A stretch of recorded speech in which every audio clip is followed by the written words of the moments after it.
என் அன்பு உறவுகள் அனைவருக்கும் வணக்கம். 16/8/2025 சனிக்கிழமை நமக்கு தேய்பிறை அஷ்டமி, கிருத்திகை நட்சத்திரமும் சேர்ந்திருக்குங்க.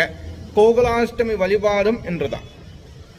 கோகுலாஷ்டமி வழிபாடு செய்யக்கூடிய அன்பு உறவுகள் இந்த சனிக்கிழமை பெருமாளுக்கு உகந்த நாள். அதுவும் கோகுலாஷ்டமி, கிருத்திகை, முருகப்பெருமான் ஒரு பக்கம், பெருமாள் ஒரு பக்கம், கிருஷ்ணர் ஒரு பக்கம், இப்படி எல்லோரும் சேர்ந்து வரக்கூடிய அற்புதமான நாள் இந்த சனிக்கிழமை. தவற விடாதீங்க.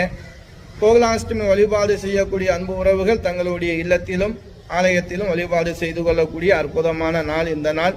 ஆடி கிருத்திகை விரதமிருந்து வழிபடக்கூடிய நாளும் இந்த நாள் சிறப்பான நாள் தான். ஏன்னா ஏற்கனவே நமக்கு ஒரு கிருத்திகை போயிருச்சு. இருந்தாலும் இது சில முருகனுடைய பெரிய பெரிய ஸ்தலங்கள் ஆடி கிருத்திகையாக கொண்டாடப்படக்கூடிய அற்புதமான நாள். தவற விடாதீங்க.